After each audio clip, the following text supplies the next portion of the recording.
Back for this magical mystery tour of Wrestling in Mom's Basement year-end awards for 2017. Patrick Young, Joe Venuto. Joe, we are on Worst Pay-Per-View of the Year. Wait, I have Worst Match. I don't have Worst Match. Did you not do Worst Match? No, I did not. You can go ahead. Alright.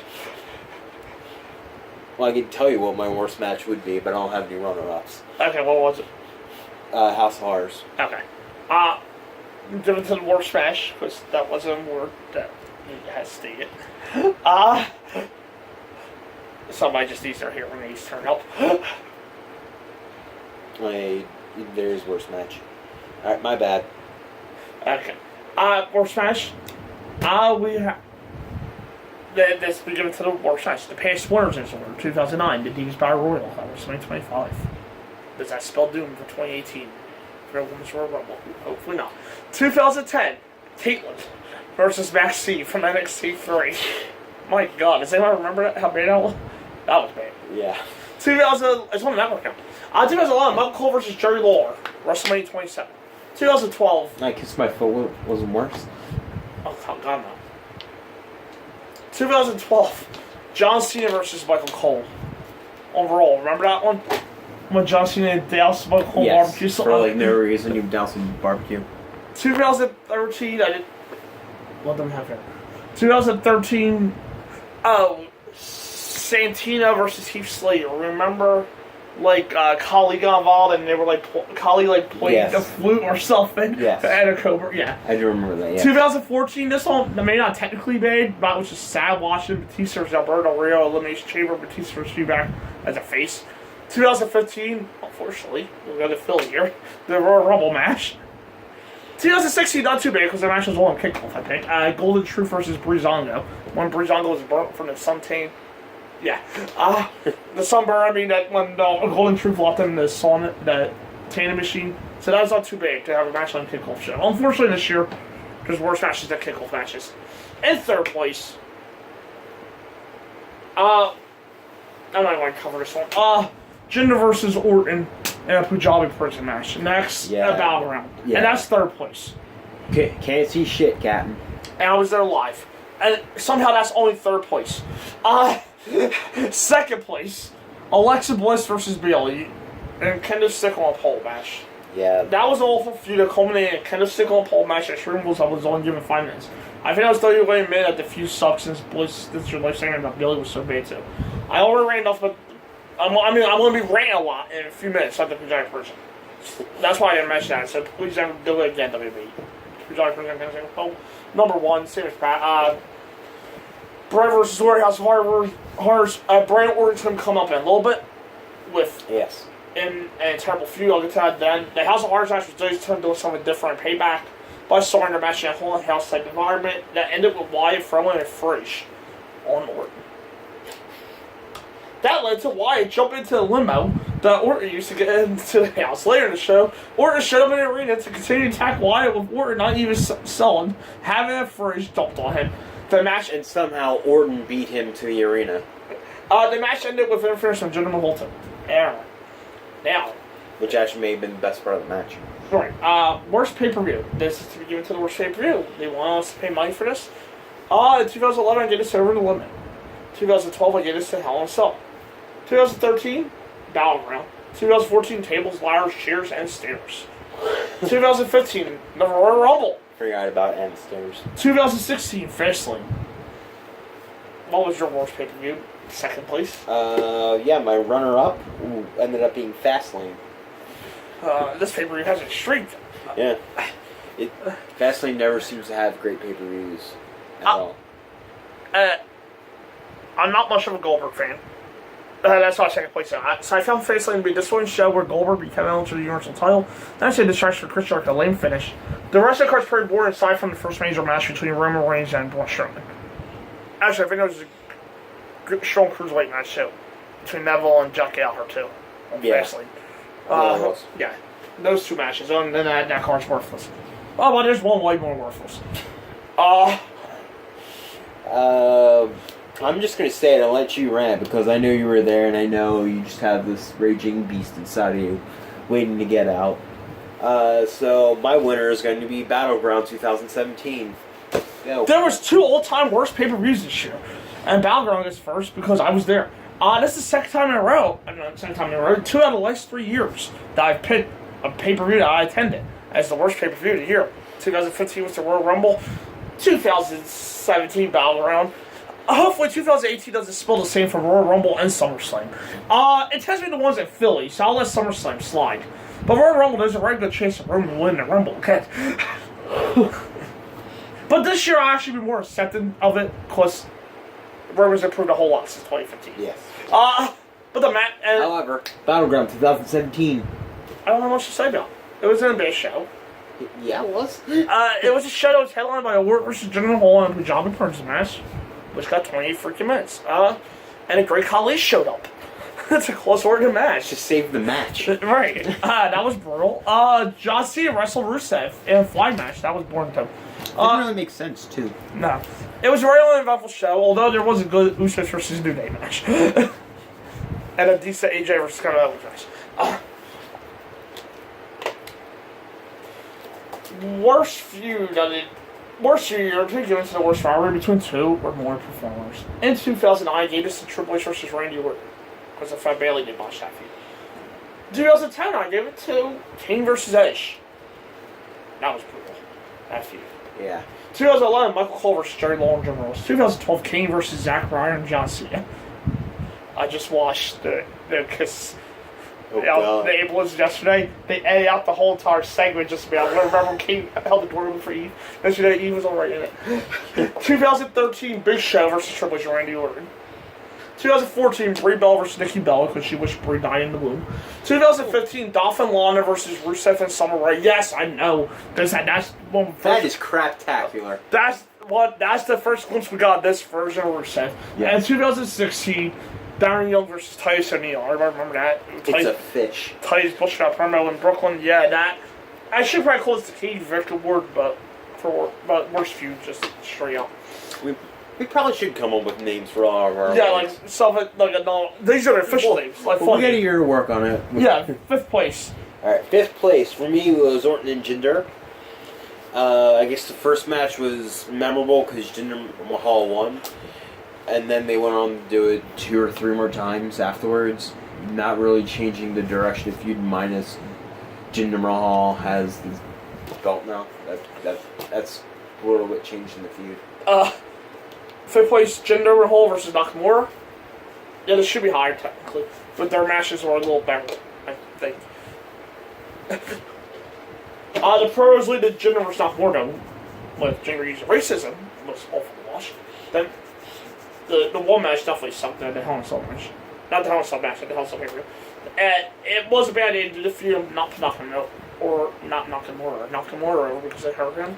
They should have gone in all direction, but whatever. The only reason I didn't give that one to that because I thought Orton and Jinder was worse. Just because I thought the matches were worse. Okay.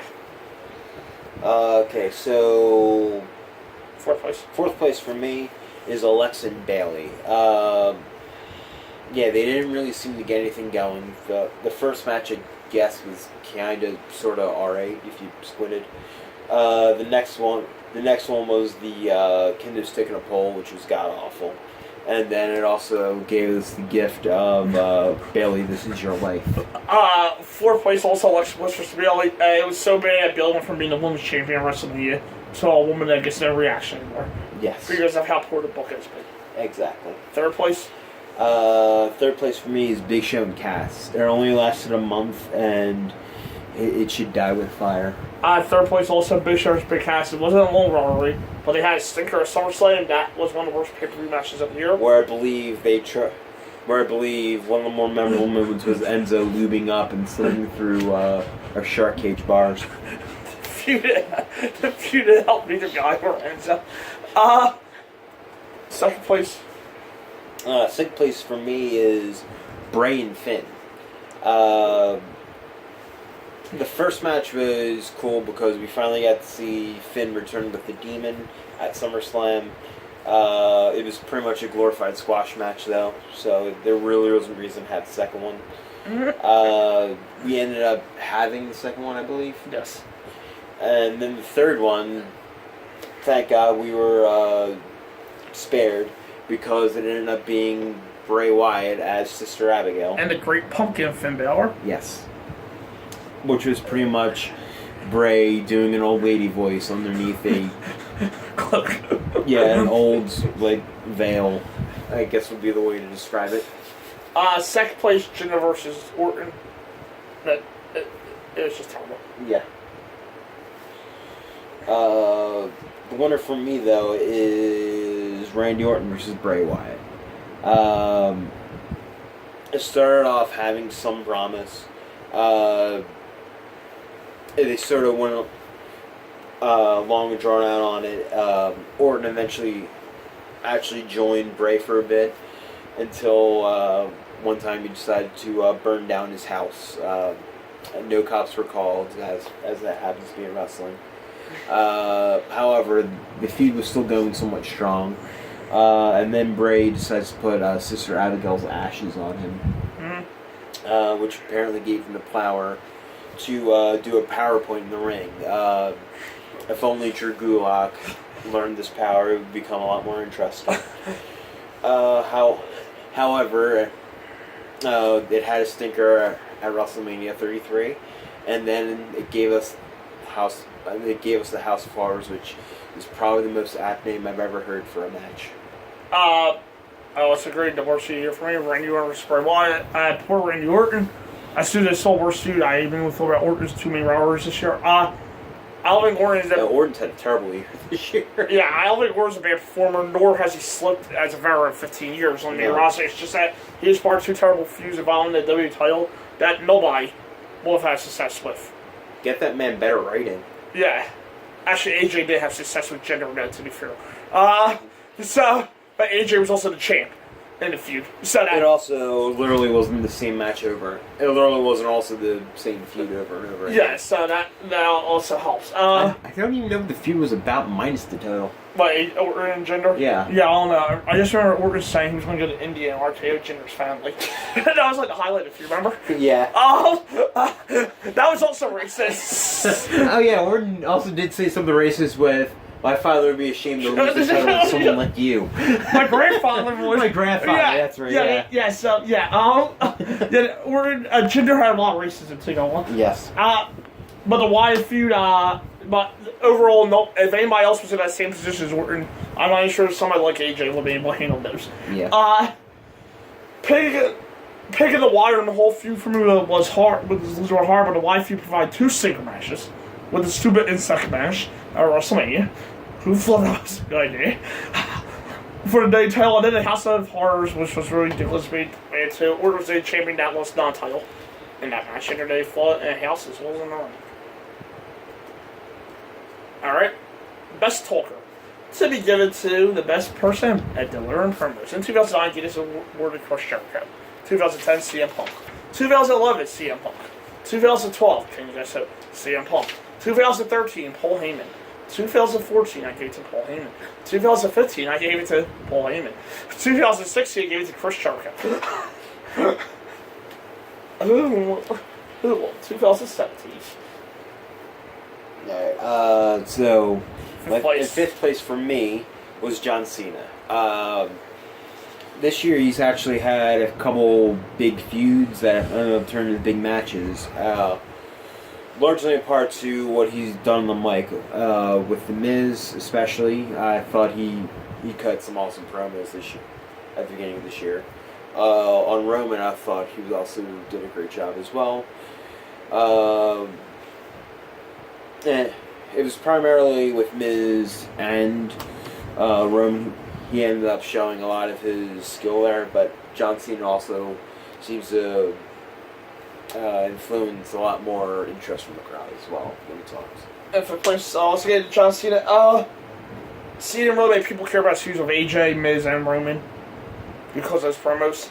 This may be Cena's best year. Yeah. In terms of promos, too big it's not around more. Fourth place? Fourth place for me was Alexa Bliss. Namely because she she's probably the top woman for mic skills this year. Just because her promos do not sound scripted. That's literally why I gave it to her. And 4 points I give it to Chris Jericho. Guys like Jericho, Cena, and Mitsu and Sanda to have them contend for the award, the top contenders for the award. But I felt like both are worth mentioning because of how great they are, and Jericho was his usual creative self this year. 3rd place? 3rd place for me was Kevin Owens. It's largely to the fact that he seems to relish the fact in playing a gigantic prick. To headbutting Vince McMahon, to turning on his best friend of Chris Jericho. I think he's done some... he's actually definitely had some strong promos this year, in fact. And he's very entertaining when he does it. So, Kevin Owens is my 3rd. And 3rd place for me, former 3-peat of this award, Paul Heyman. He's still one of the best soldiers there is. It's just that there weren't as many memorable promos this year.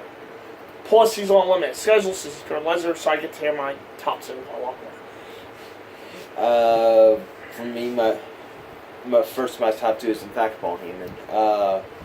Yeah, he hasn't had as many memorable promos. However, he still knows how to sell me on a cardboard box as if it was a mansion. He may sell a big match the best I've ever seen.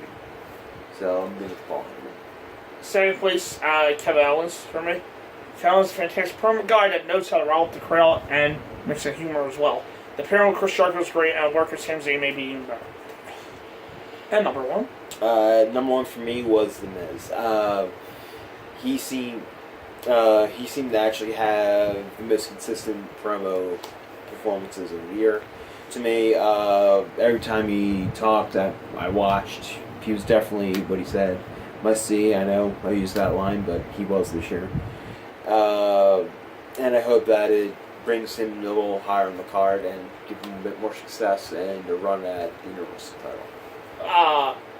For me, also, The Miz. When I was looking at these awards last year, I don't know why. I'm sure if I did this, if we had the podcast last year, it usually torched me. For some reason, I didn't have The Miz in runner-ups last year. Obviously, I was wrong there. He did some great promos last year. Miz did some great ones this year, too. Probably had the best one last year. Yeah, no, I listed as my best promo last year. That's why Miz is the first person to not be named Jericho, Heyman, or Punk to win this award for me. As a testament to Miz's ability to build promos in a believable way, even though they are scripted for him. He's also very good playing with the crowd. He's got catchphrases, and he knows how to get heat even when the fans don't cheer for him. Being cool pulls, as Pat mentioned earlier, I thought this Cena impression on Maurice and imitating Nikki Bella leading to WrestleMania was hilarious. So. Yes. Best female performer.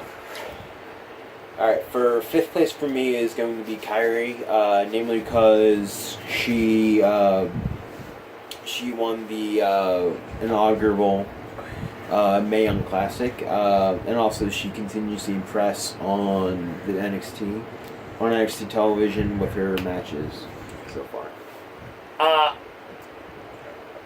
In past years, I forgot to do it. In 2009, he did Mickey James. 2010, Natalia. 2011, Beth Phoenix. 2012, Eve. 2013, AJ Lee. 2014, Paige. 2015, Sasha Banks. And 2016, Charlotte. So in 5th place, I went with Ember Moon. Ember's constantly good. What she does, and she's going to be one of the breakout stars, I feel like, of NXT. I feel she's going to be to the main roster this year. She's going to be one of the more success stories because everything about her is different than most of the women. There were times I actually thought Ember was going to turn heel at some point. I thought she was going to tackle Asuka in her retirement segment. Asuka could leave NXT, but thank God that never happened. She's going to be a big star this on the main roster. I did have Sasha here, to be fair, but because Sasha's the best on Raw, I think I'm making her opponents look. Somebody always has chemistry with Sasha, but it was just Sasha wasn't pushed as much this year. That hurt her, and this might be controversial, but I know what Sasha can do in NXT. If Sasha turned heel, I think Sasha can do Alexa's act currently much better than Alexa. Yeah. Okay. So. I had Sasha here, but she got pushed down in favor of Ember. Speaking of Alexa, my fourth place is Alexa. Just because at the beginning of the year she held down, if nothing else, she held down the SmackDown division. Not you, Alexa. She held down the SmackDown division at the beginning of the year. All right. She held down the SmackDown women's division at the beginning of the year. And then when she switched to the Raw one, she got to the top she got to the top of that division very quickly, and also held on at the top as well. It's technically been the year of Alexa, as this year she was the first woman to win both Raw and SmackDown tag team titles.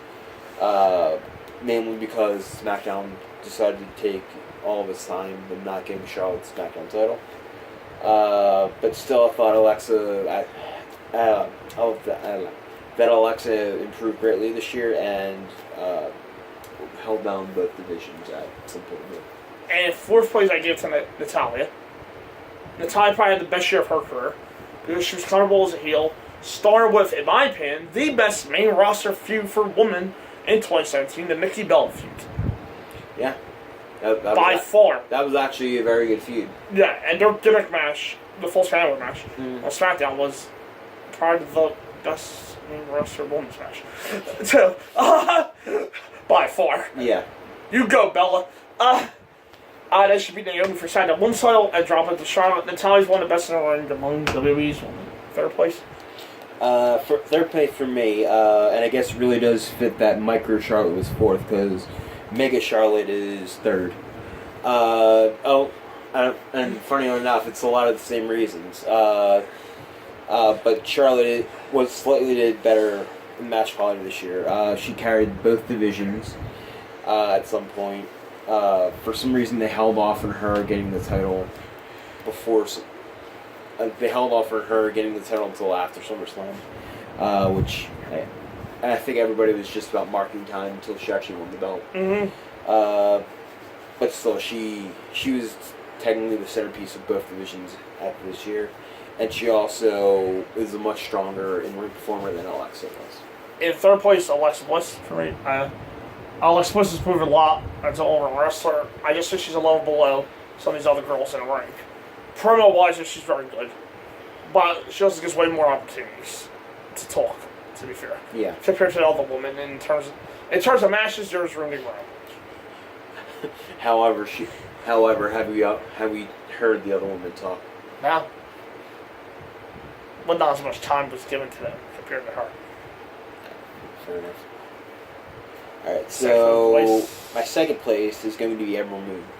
I think she was a part of the best set of women's matches this year for WWE. Oh, clearly. Not in the Mae Young Classic, obviously. But still, I thought that she showed her strength as a performer. Like Joe said earlier, she's different from any other woman in WWE, and I think that's going to add to her future. But this year, I think she was just a step under somebody else, namely her opponent. But it's your turn. Second, Charlotte. Charlotte's a lot better as a heel, I feel, than she's a face. I understand why she's a face, because she's probably with a lot of fans, in part because I would refer to as a performer, you can tell she's more comfortable being a heel. But at the same time, she was probably the best, most consistent woman on the main roster, as tends to be. Alright, my winner, I think it's sort of obvious because I haven't mentioned her yet in this list. It's Asuka. Just because she has a streak, essentially. She also held down the NXT Women's Division just as strongly as Alexa and Charlotte did, if not even more so, or double so, as I would like to refer to that. Seriously, nobody was ready for Asuka. No one took the belt off her. No one actually should have. I think we're all just marking time until she wins the Raw Women's title. My number one was also Asuka. She's here mainly for her amazing matches in NXT. I think she's the best and most consistent ring performer among WWE's women. Her on WWE's main roster hasn't really taken off yet because most of her matches have been easy wins, aside from taking 10 minutes to beat Emma at her first main roster match, which was on a smart way to book her. Asuka's the best ring performer among the women, so she should have constant good matches no matter the opponent. Best NXT Takeover Special. We're just gonna jump into it. Okay, previous years, 2015 Takeover Brooklyn, 2016 Takeover Dallas. Alright, the runner-up for me this year was NXT War Games. Obviously, it's a story because it finally brought the War Games match into WWE. There was also Andrade and Drew, which I thought was very excellent, and gave us the surprise moment of Andrade winning the belt. So I felt that it's definitely a must-see takeover, and you can literally watch any takeover. Yeah. Because all of them have been great. So. Second place, I agree. War Games, you still are. The latest takeover of the year was War Games. There's probably a lot of cool moments, including the first War Games match and WWE run. The winner for me, it may seem a bit biased because I was actually there live. I'm going to give it to Takeover Brooklyn 3. And just because it's my own personal list, I can find that I probably enjoyed this show better than any other show I've actually been to the past year. I thought that opener with Johnny Gargano and Andrade was excellent. Ember and Asuka was excellent. Aleister and Hideo was excellent. Bobby Roode and Drew McIntyre, I know, being repetitive, but that was also excellent as well. How about Authors of Pain and Sanity? Authors in Pain and Sanity was excellent. The debut of Adam Cole and Red Dragon. Was that excellent? That was also excellent. It was probably one of my favorite nights of the year last year. So I'm going to be different. I'm going with the one that was a last-minute addition to the year, and I guess it's going to become a constant now. NXT TakeOver Chicago. I thought this was the clear winner because it gave us best match of the year candidate, which just like Undertaker does, but in this case, Pete Dunne in top 8 too. That surprised the hell out of everybody because my amazing was. Everything else on the show was outstanding with the main event title ladder match. Also had some big moments, including the end of the heel turn by Tommaso Ciampa on Giant Gargano. Plus Chicago is one of these best girls, along with Brooklyn. Best pay-per-view of the year. I'm pretty sure SummerSlam got this for me in 2009, 2010 WrestleMania 26, 2011 Money in the Bank, 2012 Stream Rules, 2013 SummerSlam, 2014 WrestleMania 30, 2015 WrestleMania 31, 2016 Money in the Bank. The second runner for me was WrestleMania 33. It's in second place because it was a great pay-per-view. However, Orton and Bray bring it down. The women's 6-pack challenge probably didn't have actually any business being on the main card. It was also in the mixed tag. Yeah, it was actually looking like a very strong Mania, like you could actually compete for 17. The first, and then yeah, and then it sort of hit a roadblock fairly quickly. Yeah. But still, it is a good pay-per-view that I would recommend to watch. My third place is Elimination Chamber. SmackDown show, fantastic chamber match where Bray won the W title. Everything else on the show is pretty good too, and especially Orton beating Luke Harper in one of my favorite underrated matches of the year. Elimination Chamber also featured 3 women's matches, which has never been done. It's on the main card, so that's for second place. Second place for me was Great Balls of Fire. It was main evented by Samoa Joe versus Brock Lesnar. I had been looking forward to that match for a few years, ever since Brock returned and Joe was sort of floundering around in TNA and probably could have been used better in WWE. But we'll keep on knocking on TNA as the night goes on.